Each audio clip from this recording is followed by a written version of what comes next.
Un simple ruido puede ser el inicio de una tragedia.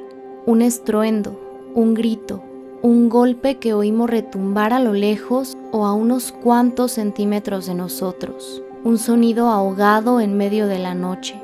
¿Lo han sentido? Estando solos o acompañados. Un ruido que nos conturba, que nos asusta, que nos hace entrar en estado de alerta o peor aún, de pánico. Un ruido que cambió vidas. ¿Será este un caso en el que todo comenzó por un extraño ruido o acaso había un perverso plan en la mente de un famoso y admirado atleta? El día de hoy hablaremos de un caso sumamente mediático, una naciente historia de amor con un desenlace trágico y muy lamentable, lleno de incógnitas que para muchos no fueron resueltas cabalmente. Esta es parte de la historia de Reeva Steenkamp y Oscar Pistorius.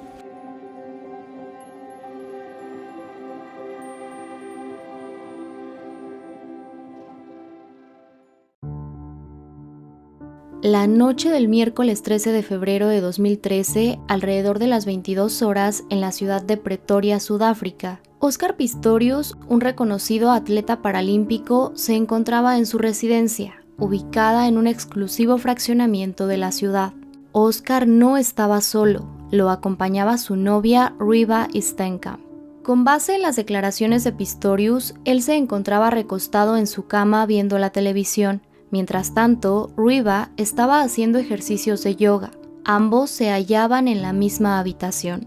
Luego de un rato, Reeva se recostó junto a Oscar y se quedaron dormidos. Pasaron algunas horas y ya por la madrugada del 14 de febrero, Oscar Pistorius se despertó debido a que tenía calor y se dirigió al balcón para traer un ventilador al dormitorio. Al estar haciendo esto, Pistorius escuchó un ruido proveniente del baño, ubicado en una habitación continua al dormitorio. Según lo declarado por el afamado atleta, él creyó que alguien había entrado a su casa a través de la ventana situada en el cuarto de baño. Para poder comprender de la mejor forma posible cómo es que se desarrollaron los hechos, esto con la información que tenemos, es necesario precisar la ubicación de estas habitaciones. La habitación en la que Oscar Pistorius estaba con su novia es la habitación en la que se encontraba el balcón al cual Oscar salió a buscar el ventilador. Entre esta habitación, que era el dormitorio, y el cuarto de baño, había un estrecho pasillo que, al parecer, era el guardarropa, y cruzando este se encontraba el cuarto de baño, lugar en el que Oscar dijo escuchar los inusuales ruidos. En esos instantes, sumamente asustado y sin haber encendido la luz, tomó un arma 9 milímetros que tenía debajo de la cama y comenzó a gritar para que él o los supuestos intrusos salieran de la residencia. Asimismo, Oscar le gritaba a Reeva para que llamara a la policía, pues él creía que ella seguía recostada en la cama. Convencido de haber escuchado ruidos y ver movimiento dentro del baño, cuya puerta estaba cerrada, Pistorius accionó su arma 4 veces en esa dirección y volvió a gritarle a su novia que llamara a la policía, pero Reeva no respondía absolutamente nada. Bajo la oscuridad que prevalecía en las habitaciones, Oscar regresó al dormitorio y se dio cuenta de que Reeva no estaba en la cama. Fue entonces que, conforme a su declaración, con total horror pensó que probablemente era Reeva quien estaba en el baño. Caminó hacia allá gritando su nombre. Trató de abrir, pero la puerta estaba cerrada, por lo que se dirigió al balcón de la habitación lo más rápido que pudo para gritar pidiendo ayuda. En este punto, Oscar Pistorius, quien, cabe recalcar, de acuerdo con su relato de los hechos, no se había puesto sus piernas ortopédicas hasta este momento, trató de abrir la puerta del baño dándole una patada, pero el intento resultó fallido. Fue entonces que comenzó a buscar un bat de cricket que tenía en su dormitorio y una vez que lo tuvo en sus manos, lo utilizó para hacer algunos agujeros en la puerta, a través de los cuales pudo abrir finalmente la cerradura. Pistorius abrió la puerta del baño y pudo confirmar que quien se hallaba desplomada sobre el inodoro era su novia, Reeva Steenkamp. Oscar Leonard Carp Pistorius, conocido públicamente como Oscar Pistorius, nació el 22 de noviembre de 1986 en la entonces provincia de Transvaal, hoy provincia de Gauteng, en Sudáfrica. Oscar fue el segundo de 3 hijos del matrimonio conformado por Kenke y Sheila Pistorius. Oscar nació con hemimelia fibular, un defecto congénito por el cual carecía del hueso peroné en las 2 extremidades inferiores. A causa de esto, tuvieron que amputarle ambas piernas por debajo de la rodilla cuando tenía tan solo 11 meses de edad. 6 meses después de esa compleja operación, Oscar aprendió a caminar. Desde pequeño, sus padres lo alentaron a hacer deporte. Cuando Oscar tenía 6 años, sus padres se divorciaron. 9 años después, la madre de Pistorius, una figura de suma importancia en su vida, falleció a los 43 años, cuando él tenía 15. En 2003, Oscar Pistorius se lesionó una rodilla jugando rugby. Nadie imaginó que este sería el parteaguas para el éxito que llegaría a su vida unos meses más tarde. Para rehabilitar la lesión, Oscar comenzó a correr en pista y poco después empezó a usar sus primeras prótesis de fibra de carbono, que posteriormente serían internacionalmente conocidas por los triunfos de Pistorius.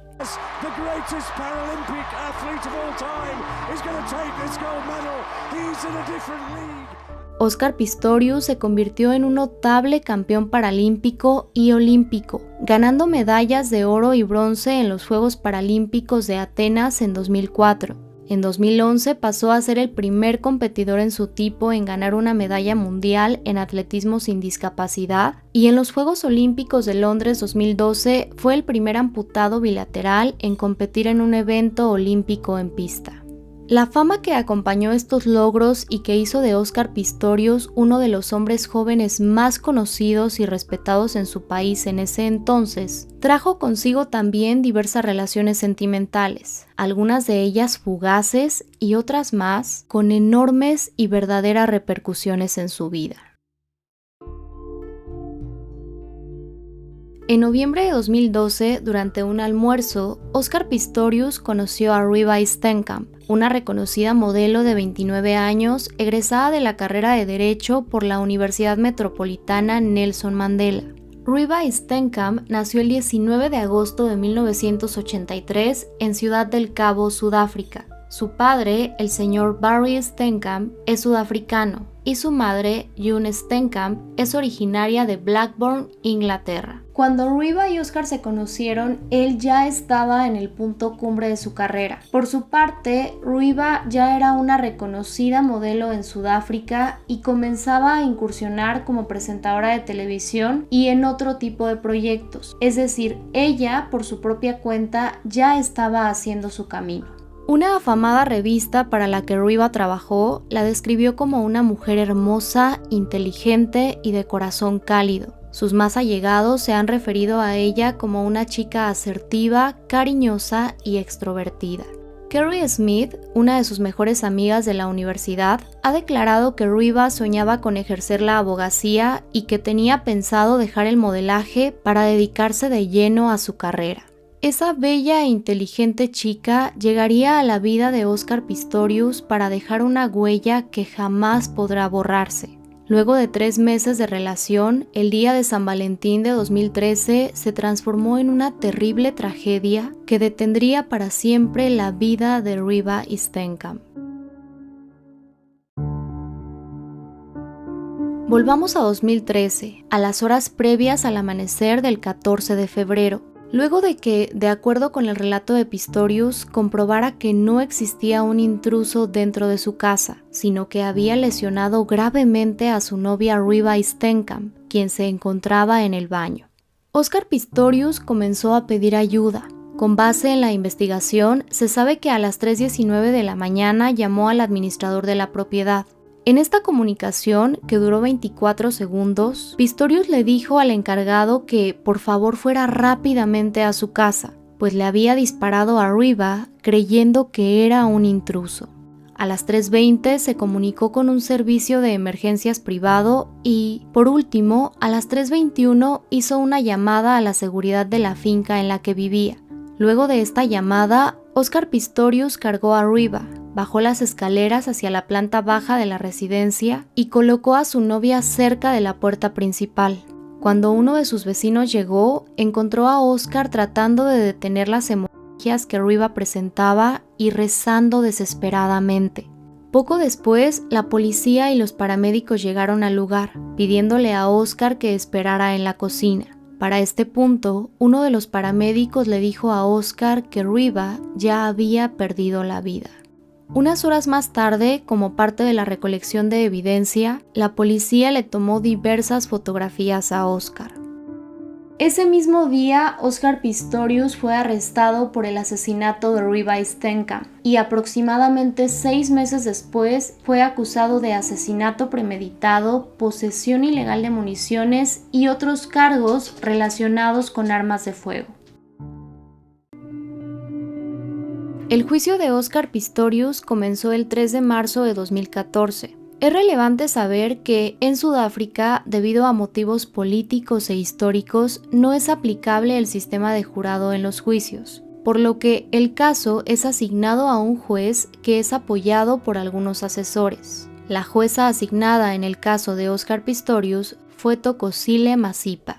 Al iniciar el proceso, Oscar Pistorius se declaró inocente del asesinato de Riva Steenkamp y de los otros cargos, asegurando que la madrugada del 14 de febrero de 2013 estaba convencido de que un intruso había irrumpido en su casa y de que éste se hallaba en el baño contiguo a su dormitorio.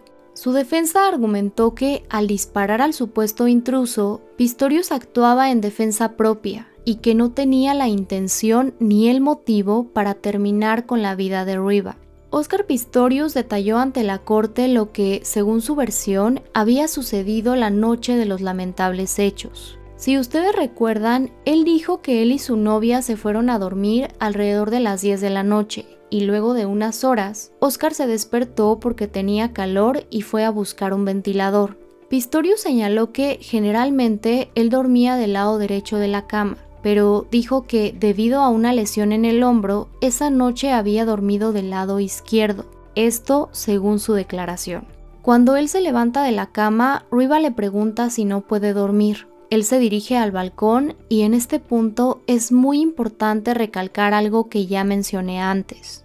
De acuerdo con la versión de Pistorius, hasta ese momento él no llevaba puestas sus piernas ortopédicas, sino que caminaba sobre sus muñones. Este es un dato que se discutió durante el juicio y que fue motivo de gran controversia. Más adelante vamos a hablar acerca de ello.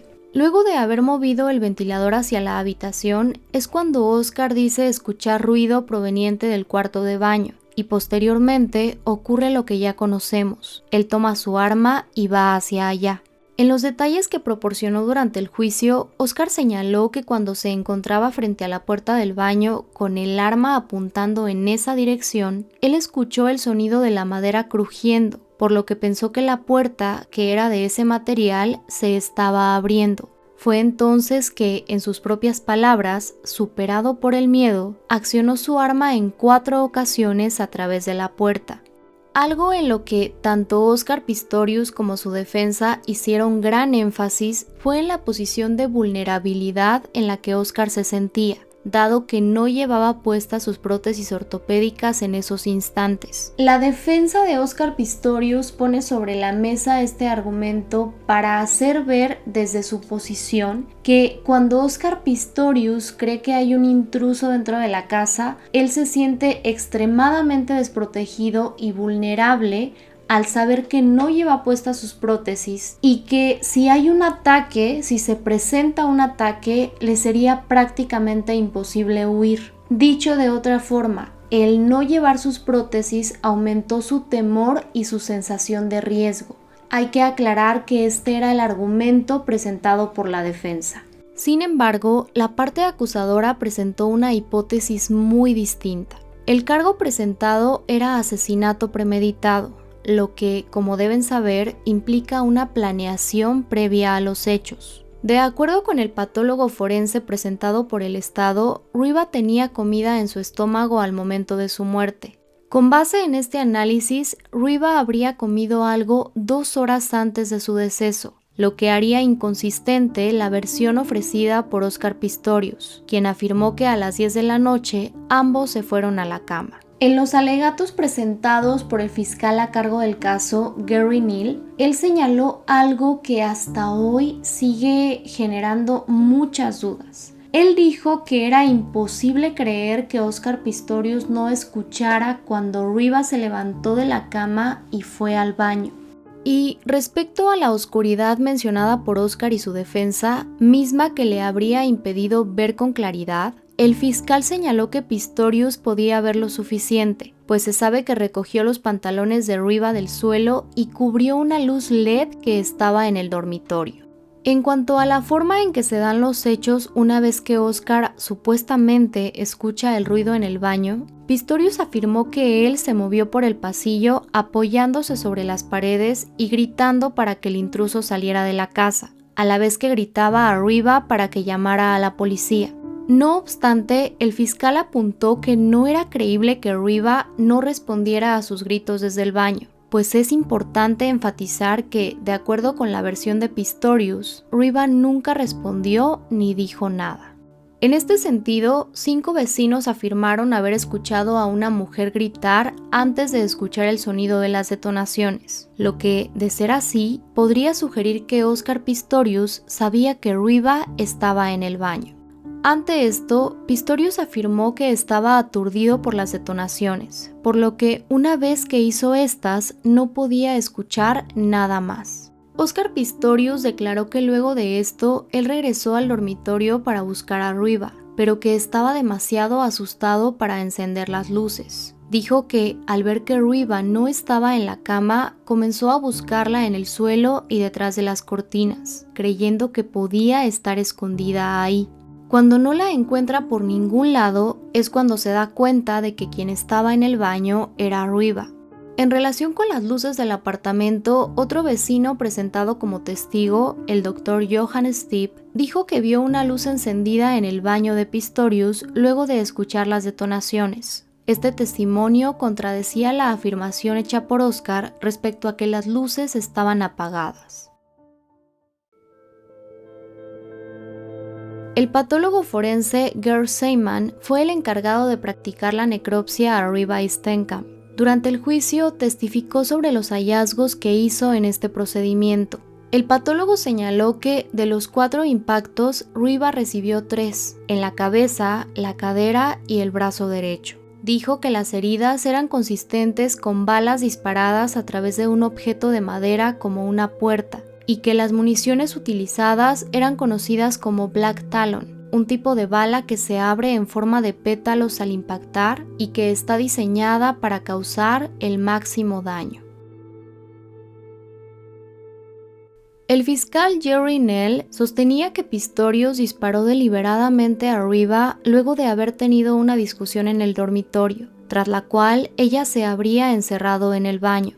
La hipótesis del asesinato premeditado se basó principalmente en el testimonio de algunos vecinos de Pistorius, que aseguraron haber escuchado una discusión y gritos de mujer antes de las detonaciones. Michelle Borger, quien vivía a aproximadamente 177 metros de la residencia de Pistorius, y quien fue presentada como testigo, declaró que alrededor de las 3 a.m. se despertó al escuchar a 2 personas gritando, un hombre y una mujer. Dijo haber percibido el miedo en la voz de esa mujer, señalando que solo temes así si tu vida está amenazada. Dijo haber escuchado también a un hombre gritar pidiendo ayuda. Incluso Barry Rhodes, el abogado defensor de Pistorius, le preguntó a Michelle si acaso pudo haberse confundido, creyendo que los gritos de Oscar Pistorius pidiendo ayuda eran los gritos de mujer que dijo escuchar primeramente. Le cuestionó también si lo que creyó escuchar como detonaciones podría haber sido el bat de cricket usado por Oscar Pistorius para golpear la puerta del baño. Lo que buscaba la defensa de Pistorius al plantear estas preguntas era determinar o por lo menos crear duda razonable respecto a qué tan certeras eran las declaraciones de los vecinos y si es que pudieron haberse confundido con los sonidos que escucharon. La fiscalía afirmaba que los disparos tuvieron lugar a las 3:17 a.m., No obstante, la defensa planteó que los ruidos escuchados por los vecinos y que creyeron eran los disparos, eran más bien los ruidos que Oscar hizo cuando golpeó la puerta del baño con el bat de cricket. De acuerdo a los argumentos de la defensa, los disparos se habrían realizado antes de esa hora, lo que significaría que los gritos escuchados por los vecinos antes de las 3:17 am y que consideraban se trataba de los gritos de Riva, habrían sido los gritos desesperados de Oscar Pistorius. El abogado de Pistorius señaló que los gritos no podrían haber sido de Riva, dado que, para esos momentos, ella ya se encontraba herida de gravedad en el baño. Entre los testigos presentados por la defensa estuvo una pareja de esposos que vivían al lado de la residencia de Pistorius. Ellos testificaron haber escuchado a un hombre gritar con voz aguda y pedir ayuda 3 veces. Además, otro vecino cercano testificó haber escuchado a un hombre llorar, describiendo esos sonidos como un grito de dolor. En esta parte del proceso, el fiscal fue cuestionado por la jueza sobre la posible premeditación del asesinato. La pregunta fue por qué, si Pistorius planeó lo que le haría a Riva, no organizó un falso allanamiento de su residencia para que su historia pareciera más creíble. Ante esto, el fiscal respondió que Pistorius había planeado los hechos esa misma noche cuando Riva se encerró en el baño. Como parte también de la hipótesis presentada por la fiscalía, se expuso que en el piso del baño fueron encontrados 2 iPhone y 2 BlackBerry, pertenecientes a Oscar y Riva. La fiscalía afirmó que Riva tenía con ella sus 2 teléfonos porque estaba intentando escapar de Oscar. Otra interrogante que generó debate durante el juicio fue si Oscar Pistorius llevaba o no sus prótesis ortopédicas puestas al momento de las detonaciones. En una de las audiencias previas al juicio, la fiscalía argumentó que Oscar sí las llevaba puestas al momento de disparar, mostrando esto como una prueba más de la premeditación de los hechos, pues el fiscal señaló que el tiempo que habría tardado Pistorius en ponerse las prótesis evidenciaba la premeditación de sus actos. Pese a esto, durante el juicio el fiscal aceptó que Pistorius no estaba usando sus prótesis al momento de las detonaciones. Lo anterior, luego de que el capitán Chris Mangena, un experto en balística de la policía, testificara que el acusado probablemente no usaba piernas ortopédicas en ese momento, lo que logró determinar partiendo de la altura de Pistorius con y sin prótesis, para después usar varillas de acero y un láser con los que logró establecer la trayectoria de las 4 balas disparadas por Oscar Pistorius.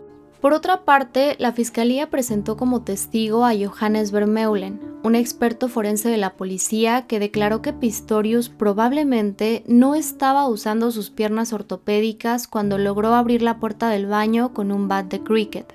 La defensa rebatió esta afirmación, señalando a Vermeulen que si Pistorius no estuviera usando sus prótesis en esos instantes, sino que hubiera estado únicamente sobre sus muñones, no le habría sido posible mantener el equilibrio mientras movía el bat de cricket para romper la puerta. Cabe mencionar que el 8 de abril de 2014, Oscar Pistorius mostró a la corte su estatura sin las piernas ortopédicas, así como la forma en que se habría movido el día de los hechos hasta el cuarto de baño. Esto pudo hacerse con más precisión debido a que la puerta del baño de Pistorius fue trasladada a la sala del tribunal como evidencia. Los argumentos presentados tanto por la fiscalía como por la defensa fueron muy importantes, porque si se demostraba que Pistorius no llevaba sus piernas ortopédicas al momento de abrir la puerta del baño, surgirían dudas en torno a la versión que él mismo proporcionó. Recordemos que Oscar Pistorius aseguraba haberse puesto las piernas ortopédicas una vez que hizo las detonaciones y que inclusive había intentado abrir la puerta del baño con una patada, pero no lo logró. Otro de los aspectos tratados en el curso del proceso fue el gusto que Oscar Pistorius tenía por las armas. Un testigo que dio crédito a este argumento fue Sean Renz, gerente de la Academia Internacional de Armas de Fuego en la ciudad de Walkerville, en Sudáfrica. Él declaró haber conocido y entrenado con Oscar en un campo de tiro en 2012, enterándose desde esos momentos que Oscar Pistorius deseaba coleccionar armas. Sean Renz señaló que tuvo muchas conversaciones con Pistorius sobre este tema, afirmando que el atleta tenía un gran amor y entusiasmo por las armas. Además, narró una rara situación que dijo vivir junto a Pistorius en su residencia. Contó que en una ocasión Oscar se alteró en sobremanera por un ruido que escuchó en su casa. Comenzó a entrar en pánico y a revisar las habitaciones con su arma en mano. Resulta que el ruido que lo había exaltado de esa forma era su lavadora. Con la comparecencia de este testigo, la fiscalía pretendía demostrar también que Oscar Pistorius conocía las normas para el uso de armas y que sabía cómo debía actuar en determinadas situaciones de riesgo. Sean Renz declaró que Pistorius había sido sometido a diversos interrogatorios relacionados con el manejo de armas de fuego.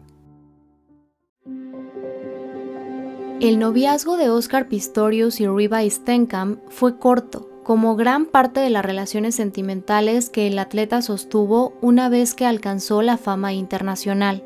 Sin embargo, para muchos de sus conocidos, la relación con Reeva Steenkamp parecía ser diferente. Reeva era mayor que él y se le consideraba una persona madura y decidida. Oscar Pistorius declaró sentir un gran interés por ella desde que la conoció, confesando que incluso sería posible que él estuviera más interesado que ella. En el juicio fue presentada una serie de mensajes de WhatsApp entre Reeva y Oscar. De acuerdo con el análisis que se hizo de estos, la gran mayoría de los mensajes fueron normales y evidenciaban afecto entre la pareja. No obstante, algunos de los textos resultaron inquietantes. En ciertos mensajes, enviados menos de 3 semanas antes del asesinato, Reeva escribió frases como estas: "A veces tengo miedo de ti, de cómo me criticas. Me has molestado incesantemente", y llegó a referirse al comportamiento de Oscar como desagradable. Estas conversaciones aparentemente tuvieron lugar después de que Oscar Pistorius acusara a Reeva de haber coqueteado con alguien en una fiesta. Existía otro mensaje enviado por Reeva menos de una semana antes de los hechos. Este texto fue enviado luego de que la pareja acudiera a un evento público y, supuestamente, Oscar se saliera de control y la acusara nuevamente de coquetear. En el texto se podía leer que Reeva le recriminó a Pistorius el haberla criticado de tal forma que quienes estaban a su alrededor pudieron escucharlo. En contraparte, la defensa de Pistorius señaló que de los 1,700 mensajes revisados por la policía, solo había 4 conversaciones que sostenían el argumento de la fiscalía. Barry Rose dijo que si los mensajes eran leídos detenidamente, se podía constatar que se había dado un desacuerdo entre la pareja, pero que este se había resuelto rápidamente. Se sabe que la noche del 13 de febrero de 2013, tan solo unas horas antes de lo sucedido, Reeva le envió un mensaje a Oscar en el que le decía lo siguiente: "Eres una persona increíble, con tantas bendiciones y estás más que cuidado".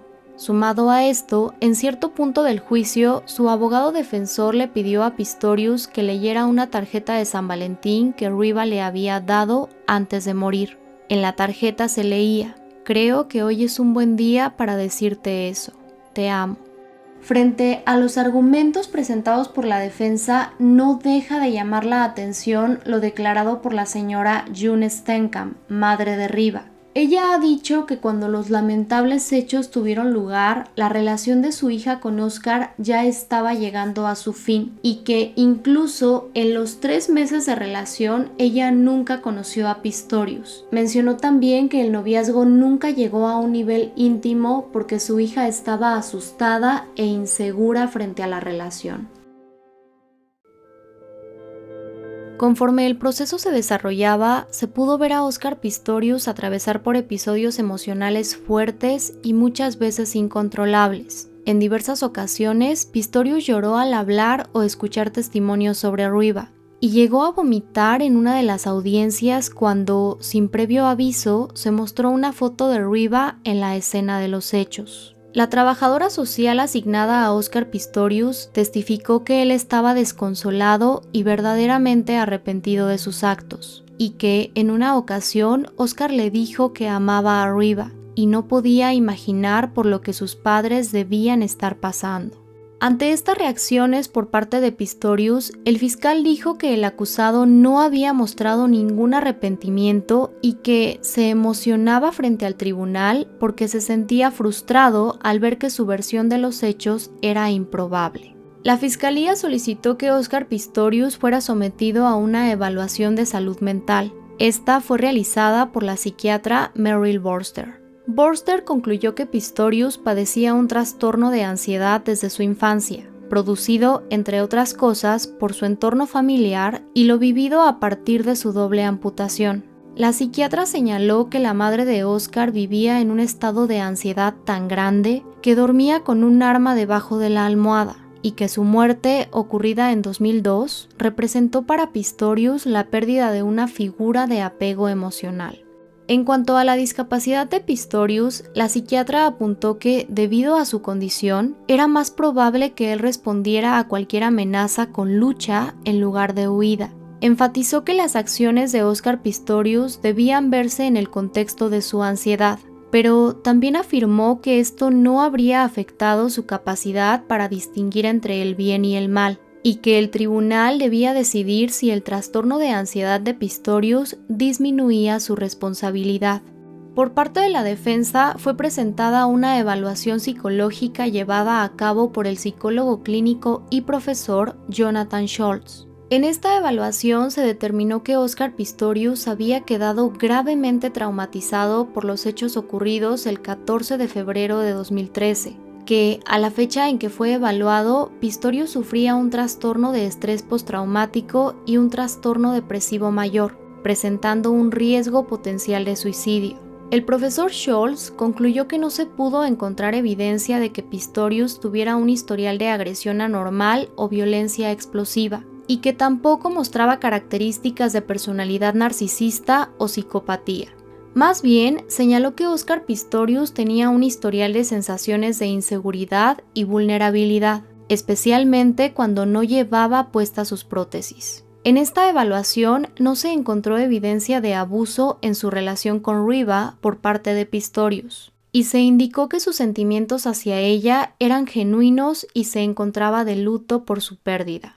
Otra de las conclusiones a las que llegó el profesor Scholz es que si Oscar Pistorius creía que su vida podía estar amenazada, surgiría en él una respuesta de miedo que puede parecer exagerada cuando es vista desde la perspectiva de una persona sin ninguna discapacidad, pero que es una respuesta normal en el contexto de una persona discapacitada y, además, con su historia de vida. Aunque muchos de los resultados de la evaluación psicológica fueron similares a los del informe presentado por la Fiscalía, el profesor Jonathan Scholz no coincidió en que Oscar padeciera un trastorno de ansiedad que afectara su funcionamiento antes de lo sucedido en febrero de 2013. Después de varios meses de un controvertido proceso, el 11 de septiembre de 2014 fue emitido el veredicto unánime de la Corte en el caso de Oscar Pistorius. Dicho veredicto fue emitido durante 2 días. El día 11 fue desestimada mucha de la evidencia circunstancial presentada por la Fiscalía y se concluyó que el Estado no había probado, más allá de toda duda razonable, que Oscar Pistorius era culpable de asesinato premeditado. En este sentido, fue descartado también el concepto de dolus eventualis, lo que de forma sencilla significa que, para el acusado, no era probable que, al disparar 4 veces, pudiera acabar con la vida de la persona que estaba detrás de la puerta del baño. En otras palabras, que Oscar Pistorius no podía prever lo que sucedería al hacer las 4 detonaciones. El 12 de septiembre, Oscar Pistorius fue declarado no culpable de asesinato premeditado, pero sí culpable del homicidio culposo de Riva Steenkamp. Al conocer el veredicto, algunos familiares y amigos de Riva lloraron y se mostraron consternados. Por otro lado, Oscar Pistorius se mostró impasible al escuchar las palabras de la jueza Masipa, quien, entre otras cosas, aceptó que hubo preguntas sin respuesta en la muerte de Riva. y señaló que, aunque el acusado creyó de forma errónea que su vida estaba en peligro, no existía duda de que actuó de forma ilegal cuando disparó a través de la puerta del baño, y estaba convencida de que él había tomado una decisión consciente cuando lo hizo.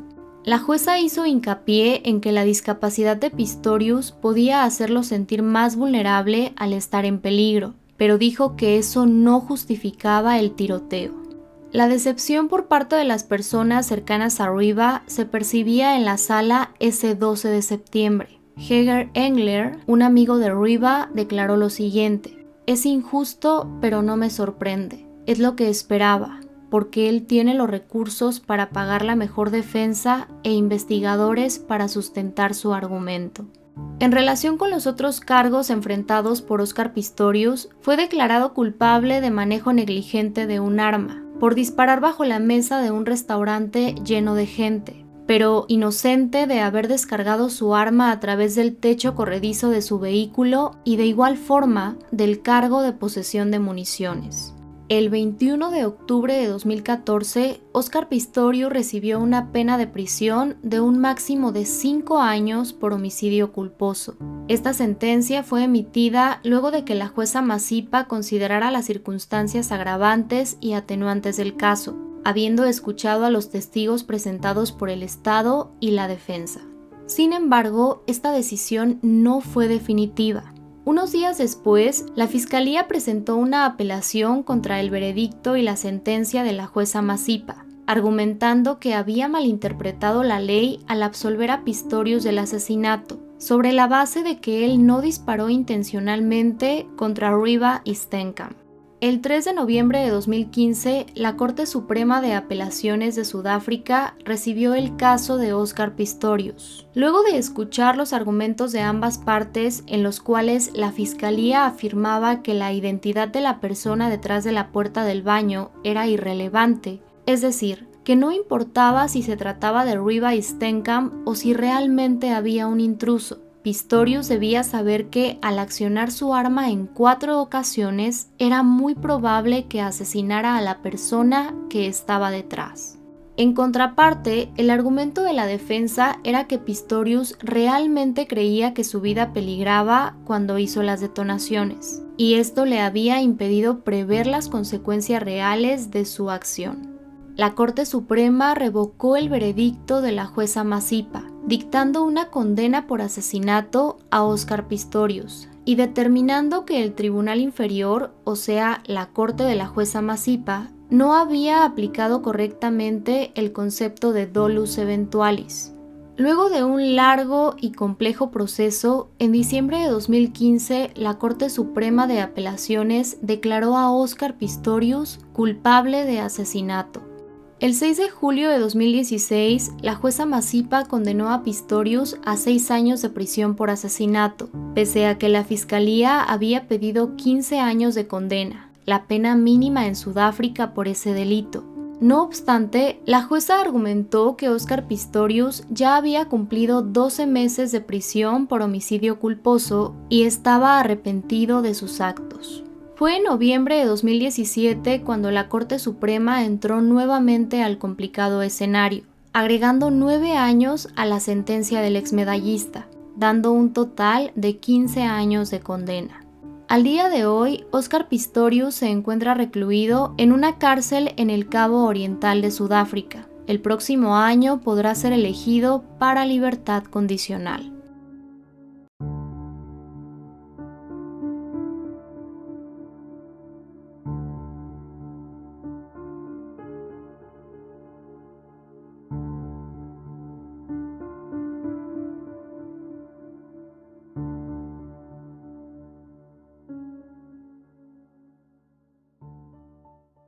El caso de Óscar Pistorius fue mundialmente conocido y, hasta la actualidad, sigue siendo motivo de debates, discusiones y diversos planteamientos. Más allá del sensacionalismo y la polémica, un hecho profundamente lamentable e irremediable tuvo lugar ese 14 de febrero de 2013.